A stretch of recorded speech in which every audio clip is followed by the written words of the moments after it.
Վենեսուելայի խորհրդարանի նախագահ Խորխե Ռոդրիգեսը հայտարարել է, որ առաջիկայում ազատ կարձակվեն նախկինում բանտարկված վենեսուելացիներ եւ օտարերկրյա քաղաքացիներ։ Ռոդրիգեսի խոսքով գործընթացն արդեն սկսվել է, այսպիսով իշխանությունը ցանկանում է նպաստել ազգային միասնությանը, խաղաղ համակեցությանը եւ երկրի բարգավաճմանը։ Սպիտակ տնից նշել են, որ դա հնարավոր է դարձել Նիկոլաս Մադուրոյի տապալման եւ Կարակասի վրա Դոնալդ Թրամփի ճնշման արդյունքում։ Արդեն հայտնի է, որ Վենեսուելայի իշխանությունները ազատ են արձակել Իսպանիայի 5 քաղաքացու, այդ թվում հայտնի ակտիվիստ Ռոսիո Սան Միգելին։ Բոլոր ազատ արձակվածներն ուղարկվել են Իսպանիա։ Մինչ այդ ԱՄՆ Սենատը բանաձև է ընդունել, որով արգելում է Թրամփին առանց կոնգրեսի հաստատման ռազմական գործողություններ իրականացնել Վենեսուելայի դեմ։ Բանաձևը կներկայացվի կոնգրեսի վերջնական հաստատմանը։ Դոնալդ Թրամփը ամոթալի է որակել այդ որոշումը, նշել, որ այդպիսով իրեն ցանկանում են խանգարել պաշտպանել Միացյալ Նահանգները։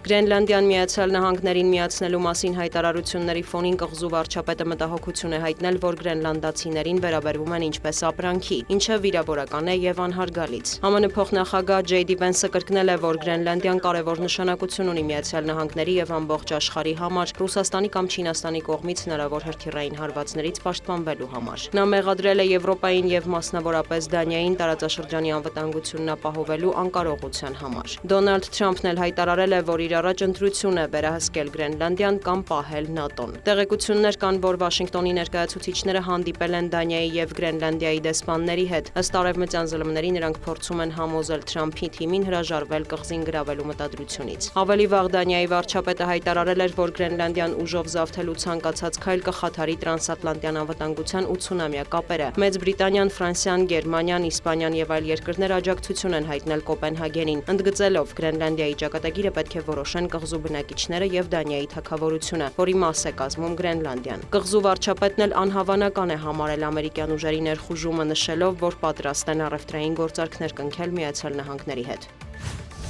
Մոսկվան եւ Թեհրանը լուծել են Իրան-ռուսական գազի մատակարարման հետ կապված գրեթե բոլոր հարցերը, 10 գործակալությանը տված հարցազրույցում հայտարարել է Մոսկվայում Իրանի դեսպանը։ Քազեմ Ջալալին ընդգծել է, որ ռուսական գազի մատակարարումը Մոսկվա-Իրան հարաբերությունների կարևոր ոլորտներից է։ Դեսպանը հավելել է, որ Ռեշտաստարա երկաթուղու կառուցման հետ կապված խնդիրների մեծ մասն էլ լուծվել է 2025 թվականին։ Հողերի ձեռքբերման հարցը վերջնականապես կկարգավորվի մինչև այս տարվա մարտի վերջ, մանրամասնել է Ջալալին։ Ինչ վերաբերում է Վաշինգտոնի հետ հարաբերություններին, Ջալալին շեշտել է, Թեհրանը երբեք չի խուսափի Միացյալ Նահանգների հետ իրական եւ լուրջ բանակցություններից։ Նրա խոսքով փոխադարձ հետաքրքրություն ներկայացնող հարցերի, այդ թվում միջուկային ծրագրի շուրջ հարկավոր է հասնել արդար եւ հավասարակշռված համաձայնության։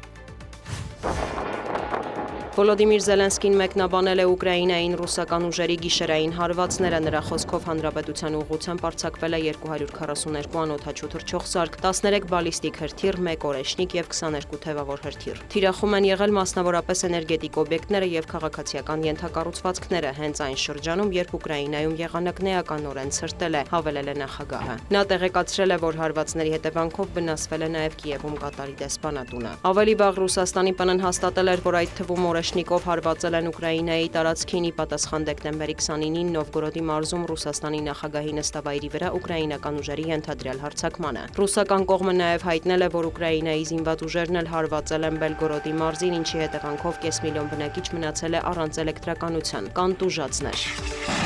Դիանա Գասպարյան, լուրեր։